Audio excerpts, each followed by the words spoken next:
Hi, I'm Pam, and I would like to welcome you to the Live Authentically show. My team and I help other people step into their authentic realities via a number of different modalities. This show is obviously one of them. I also have a Facebook group, and we can be found at liveauthentically.today/FB. I'm super excited that I just launched my first book. It's called SOAR, SOAR.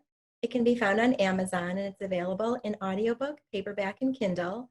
And it's an experiential spiritual journey through my divorce process and shows how I partnered with the universe to create my new reality.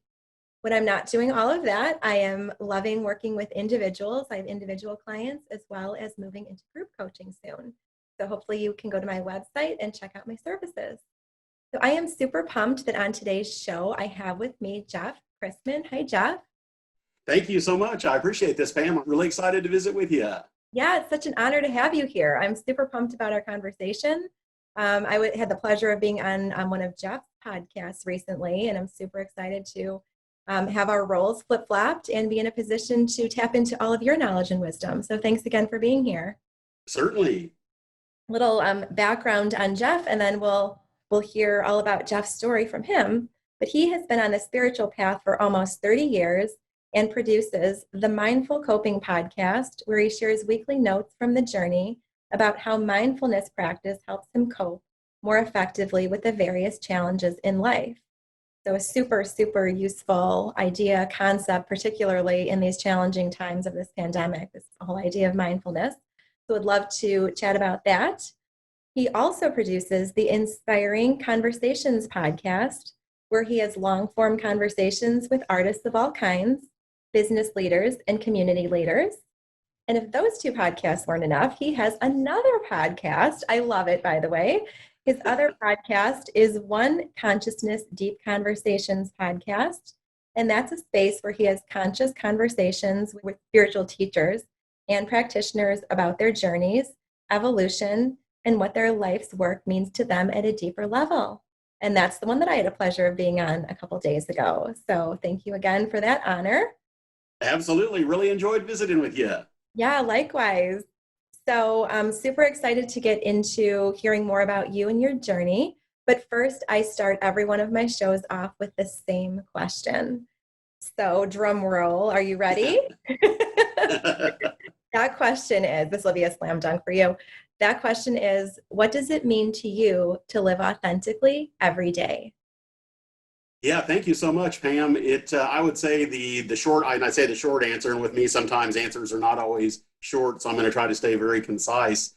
That for me, really, that is about two things, and I've had an opportunity to think about this a little bit just the past few days and reflect, but it is really, as an early student of Ram Dass, very early in my life, one of the most important lessons that I learned from him as a guru and as a teacher is that the most important thing I can do is work on my own consciousness, not as a self-serving type of activity or endeavor, but to understand that at a deeper level or at a higher level of consciousness, that is really the most important thing that I can do for other people, is be able to raise my own level of consciousness so that wherever I meet people at, I can hopefully have the opportunity to connect with them in the most authentic way that I can, and hopefully get out of my own way in terms of all the human stuff that we all deal with in terms of just dealing with each other on a human level.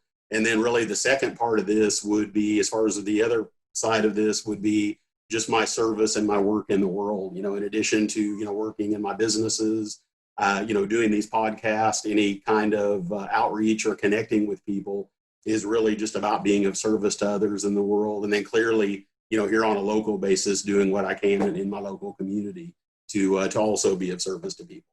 Yeah, I love that. And I love that you're using the word service, because that word is just so incredibly powerful. When we come from a place of service, it's backed with different energy than work is backed with, right? Work has obligation behind it. Work has, all these necessary things that we need to do. But service, that comes from within, that desire to serve. And then it doesn't feel like work when we're coming from that place. So I'm delighted that you found that space in which to work. So congratulations. Oh, thank you. I love the work that you're putting out into the world. It's amazing to witness. So I'm blessed that our paths have crossed, and I'm super excited to hear more about your journey.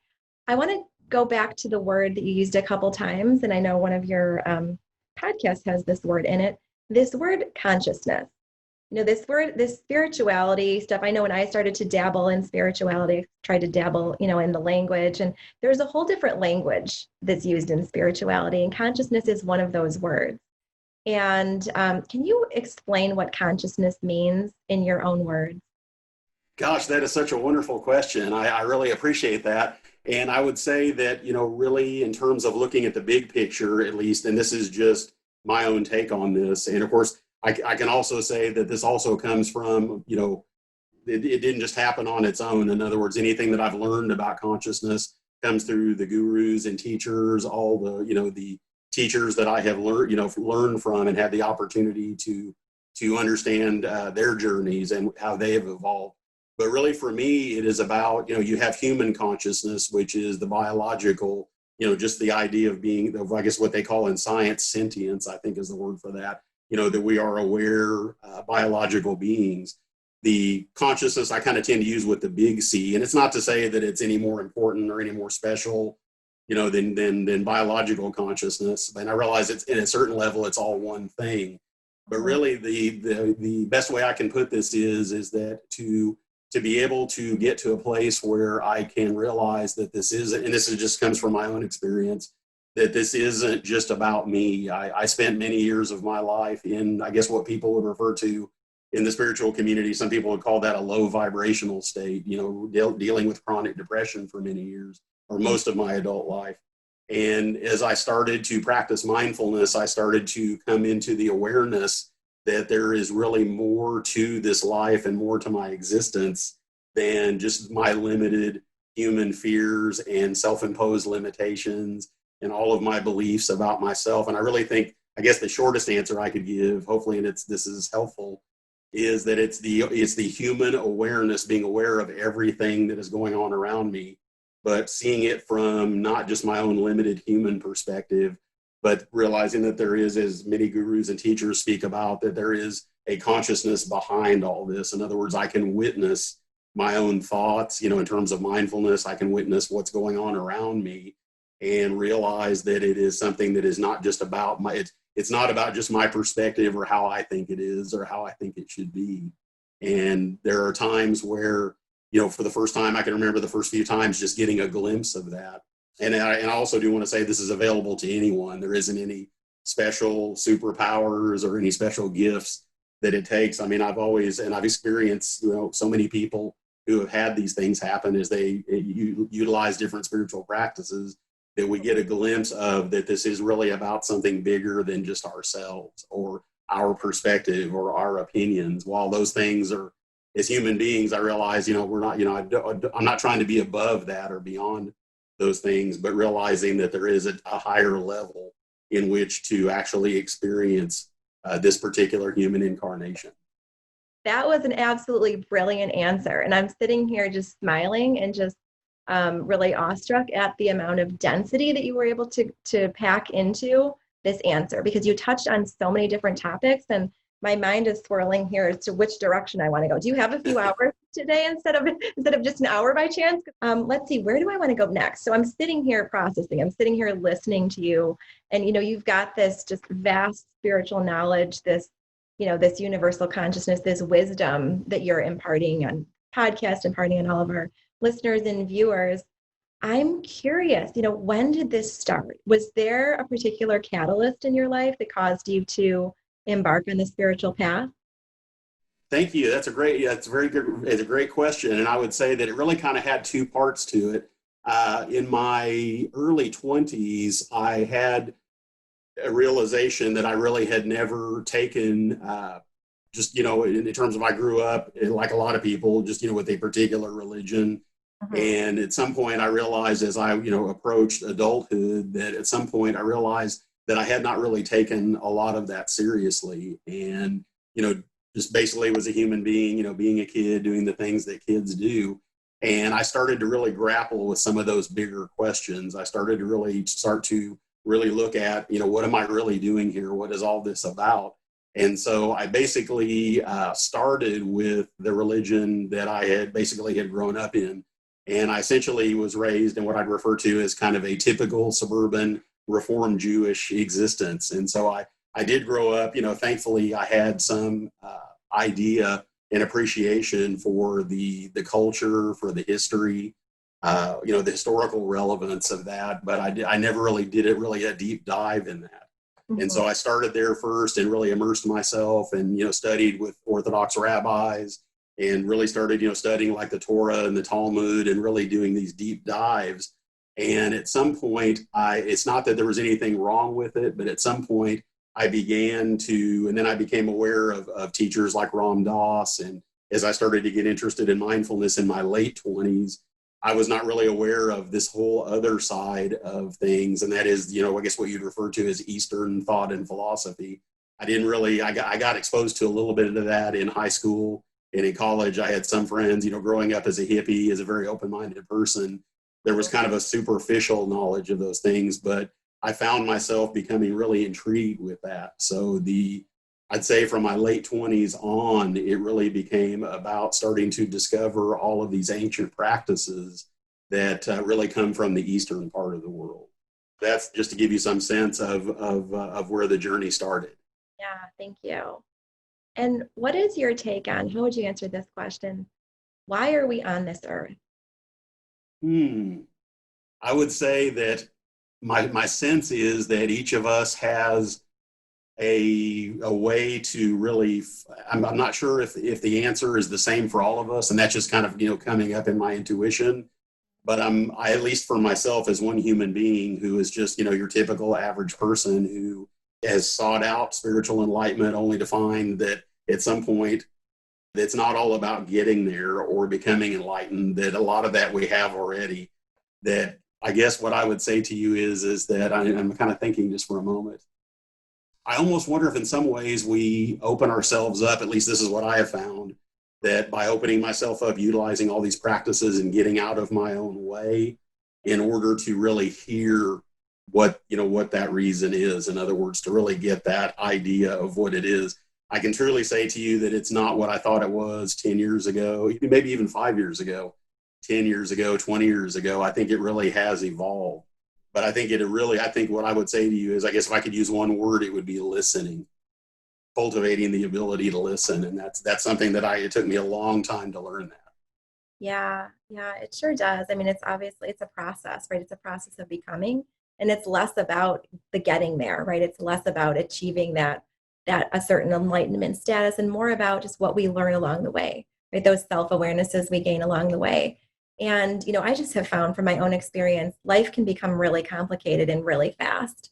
And we can become overburdened with egoic concepts, egoic ideas, egoic conditions, and lose touch with, or actually never really realize that we can live life through the soul, right? We can live life through the soul and we can see it through those lenses. And then that's when a whole new world opens up to us. So I don't know about you, but I know from my spiritual journey, I have found that it all sounds amazing and everything. It sounds like, oh my gosh, a world that, a door that opens up to this like amazing world of like sunshine and butterflies and rainbows. But my experience is that there are really challenging moments on this spiritual journey. And I'm wondering if you have found the same. Very much so. And I'm so glad you brought that up, because anything that I've said here thus far, I didn't want there to be anyone who was to take this that that I've arrived at anything or that I'm there yet, because I'm clearly not. I think that this is really something that is a work in progress until the very end, at least in this lifetime or in this incarnation. But yes, as far as the challenges, I would say that has been one of the most important lessons I've learned and this is something that I found too, that when I got on the spiritual path, on the Eastern spiritual path, and started learning mindfulness meditation and studying the various aspects of Hinduism, or what a lot of folks refer to as Sanatana Dharma, is I think the formal word for that in Buddhism. And I was a hardcore Zen practitioner for a long period of time. And I can't say that I had any, I'm just someone who was open to it. I can't say that I really got anywhere with that. But what I found is that probably the biggest challenge that I have found thus far, and it's also a blessing in a lot of ways, is that, it's about being divine and human.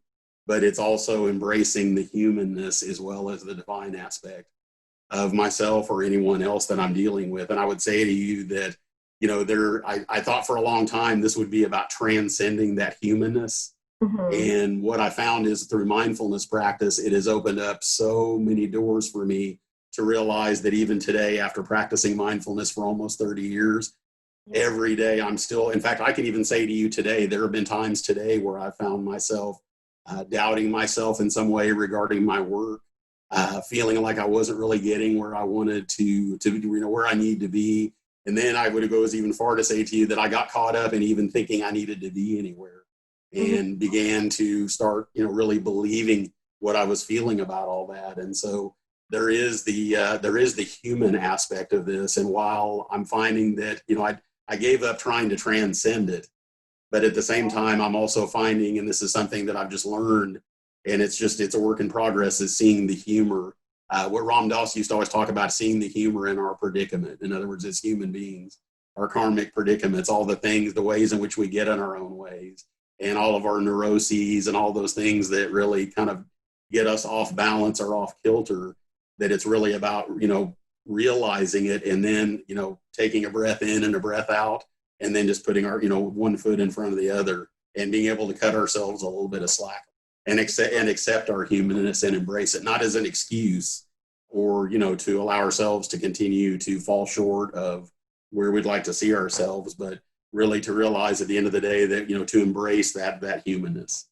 Yeah, and I will echo that wholeheartedly. I mean, embracing that humanness is the necessary ingredient of the journey. It's just all part and parcel of this. And we have to embrace it and also learn to release judgment, right? I mean, whenever we're experiencing fear or doubt, those are all ego-based emotions. And the really cool thing is that there is a way that we can transmute those ego-based emotions and feelings into fuel for our soul, right? We can allow it to transform into evolution, right? Into evolving us on our path. So can you think of any examples in your life where you experienced doubt, or you experienced fear, or you experienced any of those lower vibrational energies or emotions, and you were able to take that energy and become an alchemist and turn that into a very transformative endeavor? Yeah, I absolutely love that, and I would say that, there are so many of those, because that's really been what the practice has been about for me for all these years. But I would say that probably the best examples, since you had mentioned these podcasts, the short answer would be that really, as I started each of these, that's really ultimately what that was about. The Mindful Coping podcast, and even today, I mean, I'm very quick to say this. I'm not a teacher of mindfulness. I don't necessarily take on students. I don't, this is something that's really about sharing how that practice has helped me to be able to get out of my own way. And so when I started that podcast, and these would be my examples for you, and I hope this is okay, but these are probably the most public, is that when I started the Mindful Coping podcast about 4 years ago, I used to journal, on a daily basis about how my mindfulness practice helped me to be able to cope more effectively. And that was something, as someone struggling with chronic depression for, almost all of my life. And I'd still say, if I'm not careful, if I'm not paying attention, that low vibrational state can, I've never transcended it, but it's something that this is one of the ways in which I manage that. And I basically, I sort of transformed this from doing written journaling to, I just started basically using the voice recorder on my phone. And this is even before I did the podcast. I would just, like, once a week, I would put myself in a position where I just would start talking. Mm-hmm. And what's so weird is I had probably, a year's worth of these. I never really shared them with anybody. And it was just kind of me talking to myself about, how mindfulness practice, how I had dealt with certain things that had happened that week. And at some point I woke up one day and I'd actually moved to a different city. I'm now living in the city that I grew up in, but I spent about 4 years away from here for business reasons. And I was very reluctant to go. I didn't know anyone, and I literally had to start my life over again. And so I definitely found myself, partially thinking, hey, I'm in a new city. I can start all over. I've got all these opportunities. But then the other side of this was, I realized that I brought wherever we go, there we are. And so what I found is that there were still some of the things that I couldn't run away from. So I had always been a huge fan of podcasts and always enjoyed listening to interviews. But I thought, I'd really like, and I had several podcasts that I listened to from my favorite mindfulness teachers. And so one day I just decided, I think I'm going to take some of these journals, kind of like these notes from the journey, and I'm just going to get a podcast account and just put it out there. I didn't know anything about marketing it or getting more visibility, and just, got it listed on the various platforms, that you can do this. This is back 4 years ago. I know a lot of that's changed quite a bit. And there was times there locally where I was going to some mindfulness groups and I was trying to kind of market it and tell people about it. And what's weird is that never really took off. But what I found was, and I still to this day have no idea how this has happened. And it by no means is something that's, has huge numbers of downloads, but it has grown over the years. And what's weird is, you can see on podcast metrics, it gets listened to in a lot of different countries, which still kind of astounds me because I'm nobody in terms of, I'm not a known teacher, but I think just putting that stuff out in the world. And then after about a year, I started getting emails from people, thanking me for sharing this stuff. Mm-hmm. And I can say to you that it was every time I put one of those up, there was always this hesitancy about, oh my gosh, what are people going to think? That vulnerability of, I always tried to be as open about things as I could. And really, I've always focused on that with that podcast with, trying to be constructive. I don't really get wrapped up in the story about where I've struggled, but just really about how mindfulness practice has helped with that. Mm-hmm. So that would be, and I hope I'm not going on too long with that, but that would be one, probably my most public example. Yeah. And then with the interview podcast, it was really about just trying to meet people. And, I'd always been a fan of interviews. It never had any formal training at this. I had no idea what I was doing. And I realize now that the whole idea or the reason for me doing this has changed dramatically. Mm-hmm. But I think at least in the short run, when I first started, I was a person who was very isolated, always struggled meeting people because I was always getting in my own way because I was so worried about what people thought of me. And even if people weren't thinking anything about me, I was somehow thinking that they were. And so I found the process of meeting new people very challenging. And I don't know why, as a person who's never really stuck with things long term, especially if they're uncomfortable, something just continued to propel this desire to keep, sending out messages to interview people. And mm-hmm. These were all people that I didn't know and just, sat down with them one by one and kind of tried to figure out, how to have, real conversations with people. So mm-hmm. That's kind of a long answer, but that would really be, I guess, the most powerful examples I have of what you're asking about. Yeah, those are super powerful examples. And I'm so glad you shared those because I think, what I've, just listening to you talk about this, I really admire how you were able to fold your own healing journey into and turn it into a gift to humanity. And I think there's such tremendous power in that and I know that I did this as well in terms of, when I was writing my book, I was healing myself at the same time. So my point here is we don't have to wait until we're fully healed, until we feel like we can somehow magically, emerge into the world as this like healer, teacher, super evolved, spirit here to save humanity. We all have gifts to share regardless of where we are at our various points in evolution. And a lot of times when we step into that role of healer, then it's sort of a healing hack, right? We can kind of like help to heal ourselves along the way.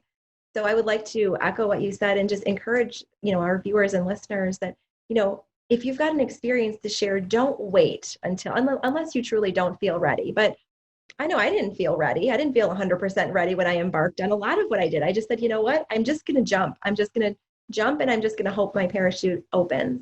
And when we do that, when we align ourselves with our purpose and our passion and what we're meant to do, the universe won't let us fall, right? The universe won't let us fail. It rallies its forces and it just, the whole universe conspires to help us. So I really wholeheartedly encourage people to take a leap of faith. And I'm curious, and I love that phrase. I like to ask people about various leaps of faith that they've taken in their lives. Have you ever felt like you've taken a leap of faith? Wow, that is, yeah, I'm kind of sitting with that one a moment. I believe that I have, and I would say to you that probably the strongest examples of that would, of course, I believe would be, just choosing to put myself in a position of vulnerability and sit down and interview people when I had no idea really what I was doing, and putting myself in a position of I felt called to do it. I didn't realize how strong the call was at the time, but it's just, I kept showing up and doing it because I didn't know how to stop doing it. It was, and what's weird is again, it's been easy for me to stop doing things if they were difficult. And I'm still mystified as to how I've continued this. But in terms of businesses, I've done that several times in my life where I can even remember at the age of the first time I went into business for myself at age 24. I really shouldn't have done that. Didn't really have, the savings that I needed, and I really didn't know what I was doing.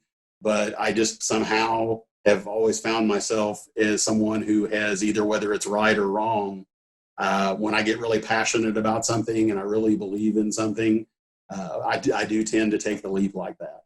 Yeah, I've hopefully, maybe as I've aged and gotten older, I'd like to think, hopefully, am being a little more careful about that. And I've certainly learned some hard lessons. I mean, there was definitely some things along the way that I learned the hard way, and learned some hard lessons, and things, did not go well all the time. But I mean, even as recently as a year ago, I moved back here to where I basically was born and raised. And, I'd made, quite a few friends where I was living prior to that. And, through doing the podcast and getting in the arts community. And I found myself in a position where I had an opportunity to come back here and start a new business with my best friend of over 20 years, who's like a brother to me. And there was a lot of reasons why I didn't want to come back here, because when I left here, I was really not in a good place, and I'd really been in a rut and was really living that low vibrational lifestyle for so many years. And I think being away from here, I was able to kind of come alive and come into my own. So coming back here was very daunting, and I was trying really hard to come back here, but being very careful about, always being worried about, oh my gosh, am I going to slip back into? So there was not only the risk or that leap of faith with the business, because we started a business from scratch, and, we had a vision for what we wanted to do, and we dove, head first into it. But on a personal, in the personal aspect of my life, I was also dealing with a lot of hesitations and reservations about just all the memories that I had of being here and not really living at my highest vibration, and really not being my best self. In other words, I mean, I just got very isolated. And so I remember spending like the first 6 or 8 months really kind of almost really watching myself maybe too closely for any signs that I was suddenly slipping, or what they call backsliding back into those behaviors. Mm-hmm. So those would be just a few of the examples as far as, what you're calling leaps of faith. Yeah, thank you for sharing that. And one of the things you mentioned is, you said you're kind of mystified as to how you kind of keep doing this. And and you used the word passion shortly after that. You used the word passion. And I so firmly believe that when we're aligned with our passions and our purpose, it just keeps fueling us. And that's, you're pouring your heart and soul into this, and it's feeding you back. And it's just that never ending flow of energy that keeps moving you, because you're on your life path. I mean, this is what you're meant to do. This is why you're here, which is why it flows so organically. And there's an ease to it, right? There's an ease and organicness to it. And I think that that's so important, that we become aware of how our endeavors are unfolding, right? If there's resistance, or if it's a constant struggle, then it might make sense to kind of pause and say, what, am I doing the right thing here, right? Am I trying to fit a square peg in a round hole? But when things are flowing as organically and as easily as they are for you, I mean, this is the perfect exemplification of alignment, right? Aligning with your soul and doing what you've come here to do. So I'm so excited for you that you found this place. One of the phrases that you've used a couple times throughout this podcast is get out of your own way. I love that phrase, and I'd love to spend some time talking about it. We hear from time to time, but I'd really like to talk about, what does that mean? What are some actionable steps that people can do on a daily basis to get out of their own way? Yeah, thank you. I love that. And for me, this has really been I'd say the most, formative part of my journey.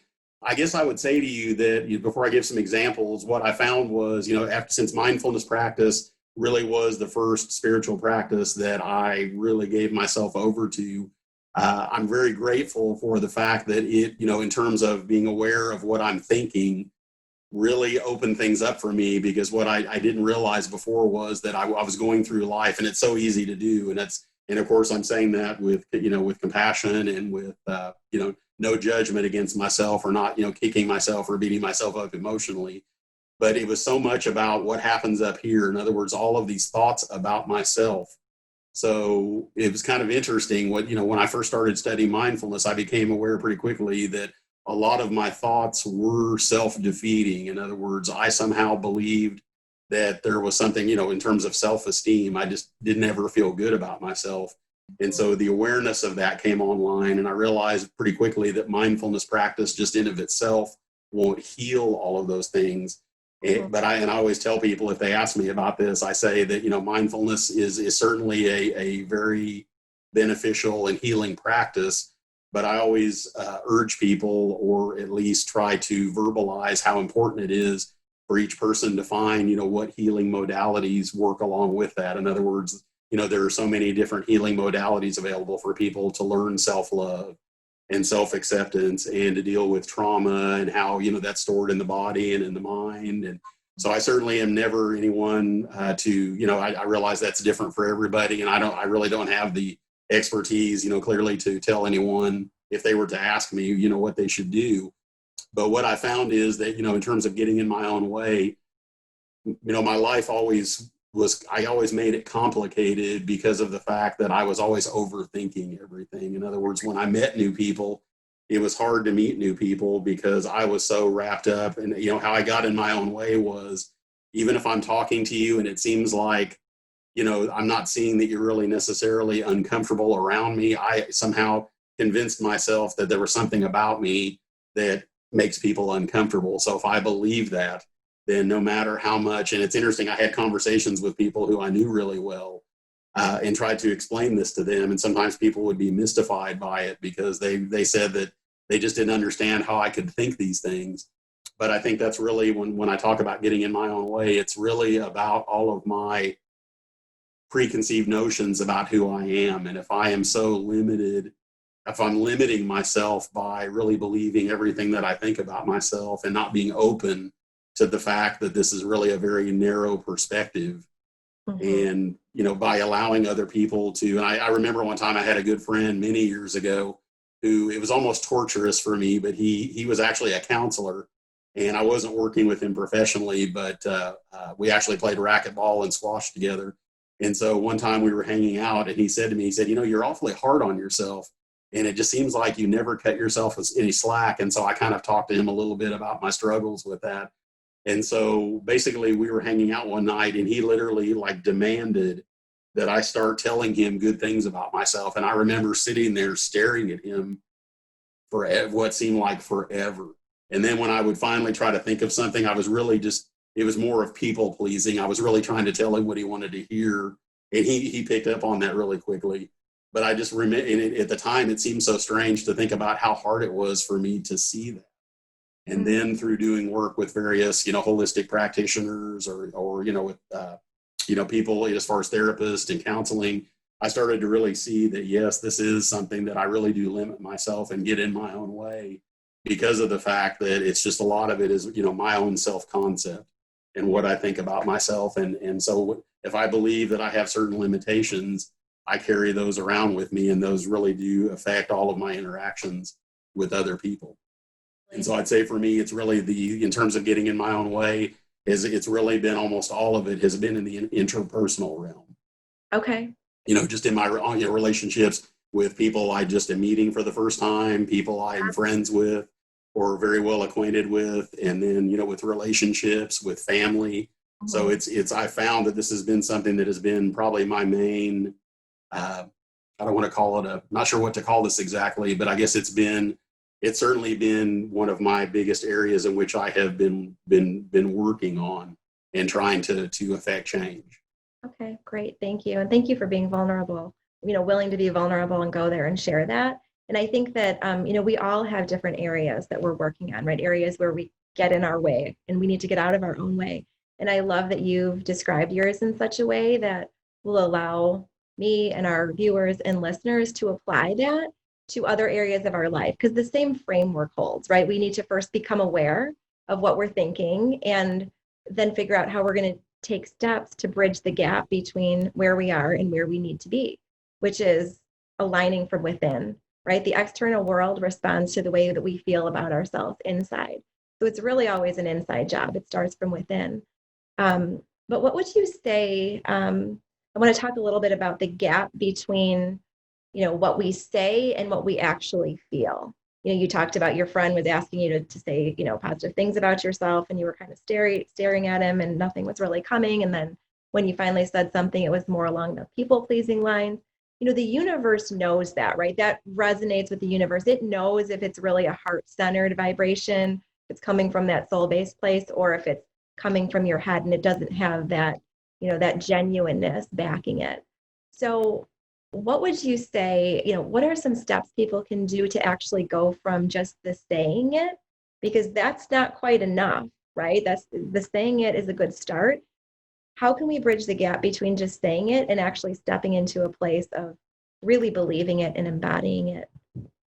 Yeah, that's that, and thank you. I love that question, and I'd say really as someone, and I think this is probably due to just my kind of how I come at this, just in terms of the spiritual work has, most of it has been what you'd call what I'd refer to as a practice, and so I would say that really the most important thing is being able to actually get comfortable with being uncomfortable and actually putting this into practice. The more that I actually, and I'm by no means saying that I have gotten really comfortable with this. It's still uncomfortable for me to speak my truth. It's still, somewhat, there's hesitancy sometimes to, call out something and really, and own my truth. And I think the more that I do it every day when I have opportunities to do that, and the more that I'm listening, and I think this all really falls into place. We utilize meditative practices to calm the mind, and when we do, it's surprising. And I didn't know this. I had no idea that that's one of the ways in which we can start to hear our truth.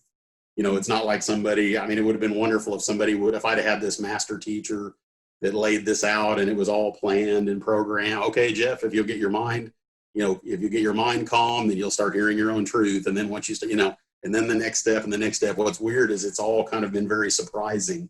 These have all been kind of like little gifts that have shown themselves, through practice. But I would say that really, for at least for me, for one human being, that it's really been about practicing those things. In other words, it's something that I have to keep doing and realize that I can't really necessarily kind of coast or live off of all of the progress I've made thus far. I really have found that this is something that I have to be willing to do every day, not to be regimented or like overly rigid, because I went on that head trip as well about, okay, I've got to do this, and this, and everything was very almost like, I was like almost automated. Yeah. But when it gets to a point where, I can just, this flows from a place of, and I'm going to use this to honor you, of authenticity, when this flows from something that we know. And it's kind of like, for me, like when I get up in the morning, and I'm not saying that this is anything I'm recommending for anyone else, but it took me a long time to realize, as someone who struggled with chronic depression, getting started in the morning is something that has always been a challenge. And it was interesting. I had a conversation with a very well-known yoga teacher a few weeks ago, and she was speaking about this and about how, even though when we finally get to a place where we start to feel like we are getting more to the core of our true selves, we're still human. So wake up in the morning and not really feeling, that energy. And I've tried a lot of different modalities, just different things. And it's really weird. I've never really been someone who's like done a lot of singing. I don't really think that, see, there again, I'm getting in my own way now. I'm already explaining to you that I'm already making excuses and saying, well, my voice is not very good. I probably should, there's all these reasons. But what I found is, just like for that, for instance, getting up every day, and I don't want to say that I can't start my day until I do this, but the days in which, like even this morning was a great example. This morning I woke up and it was kind of a cloudy day. it's very easy to feel that human pull to kind of feel a little bit, not overly motivated or not really feeling the energy. And by just, chanting a little bit this morning and it's weird how I'm not really trying to, do this to expect anything to come from it. But yet there's this wonderful serendipitous thing that happens when I just do it without expecting anything to happen. And it really does change the game. So I kind of bring that back to try to, bring my answer back in for a soft landing, hopefully, that it really is about practice. Yeah. Being willing to do these things on a daily basis.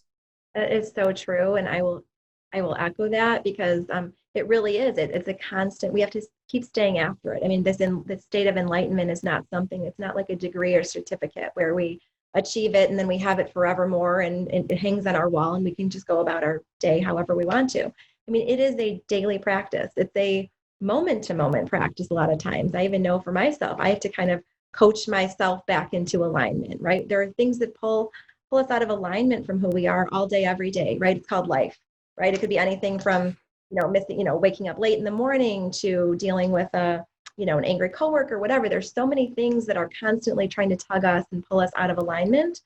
But it's so important to, like you said, remain, centered and grounded and anchored on being aligned and continuing that practice. It really is a practice. And I'm curious, is there a particular phrase or mantra that you like to anchor on when you feel yourself kind of getting jolted out of alignment and start to feel yourself being pulled or starting to kind of meander? Is there a certain phrase that you always anchor back on? Yeah, that's a great question.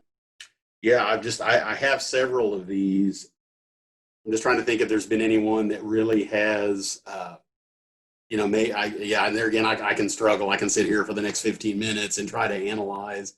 And that's that thinking mind that's, I'm wanting to, there's the fear that if I don't, think of the right one, I want to give myself at least an opportunity if there is something there. If it's okay if I can just sit, I just want to see if maybe that intuitively will come up. I mean, I definitely want to answer that, but my first tendency would be just to kind of, to offer up something, one of the mantras that I utilize. And I don't know if it's necessary. I feel like I'm getting the sense that there's something else that would actually speak more than just the first thing that I think of. Mm-hmm. Yeah, absolutely. Sure. We can wait until it comes intuitively. And that's one of the things I noticed though, is, I mean, I know you said that there are several and that's the word that popped into my head when this is kind of like a nod, a little cosmic wink from the universe. I was thinking the word intuitive, you use the word intuitively. And, I think that's the answer lies there in that place of intuition. Yeah. You get what you need in the moment, right? You have this trust-filled knowingness that the universe is going to give you the knowledge and the wisdom that you need at the particular moment. So, it's in your particular case, it may not be necessary to have one phrase that you anchor on. I know some people do. For years, mine was trust the process. When things would get really Yeah. trust the process, Pam. Just you may not understand this now. Trust the process. And many people have multiple mantras that they rely on, and they just trust that the universe is going to present them with that knowledge and wisdom when they need it. Yeah, and believe it or not, I'm so glad that I thank you so much for giving me the space to, as you were speaking that, it intuitively did come up. And I think what happened was, there are numerous Sanskrit mantras that, that I've learned and will do. And some of those things are very esoteric. Mm-hmm. The one, I guess, that and it's weird, I never thought about this as a mantra. And this is the one that I probably say every week on my mindfulness podcast. And I say it to myself. It's not like it's a ritual. It's not like I make sure I say it every day, but I just discovered, and I thank you so much for allowing me to discover this in the moment. But I always say to myself and to other people that I don't have to believe everything that I'm thinking about whatever I'm feeling emotionally in my body. I just have that choice. I don't have to, I don't have to believe. And it's weird as I'm saying that to myself. I never thought about that as a mantra before, but I think it may be. Yeah, absolutely. Yeah. Super powerful. Thank you for sharing that. Yeah, amazing. So we're actually almost wrapped up here. Our time is almost up, and I'm bummed because, like I said, I feel like I could sit here and talk to you for hours. But before we wrap up, is there anything else that you would like to share with our viewers and listeners? Yeah, thank you so much. I was just going to say that in terms of, I know when you had asked about getting it, getting out of my own way, I would just say that in terms of the interview podcasts, uh, not that I want to, not that I want to define myself by those, but I would say to you that that has been something that I would say in terms of the podcasts themselves, starting those out, the idea was just really to get out of my own way and just meet new people. And then there was a period of time in which I realized that, and what I love about, things like this, that when we come out of our shell, or when we're, we allow ourselves to be vulnerable enough where we're really uncomfortable, but we know we're doing something that is helping us grow. I love how the human part of this, that, they got to a point. I remember the first few interviews were horrible because I was either talking too fast, too much. I was so busy thinking about what I was going to say that I couldn't really hear the person in front of me.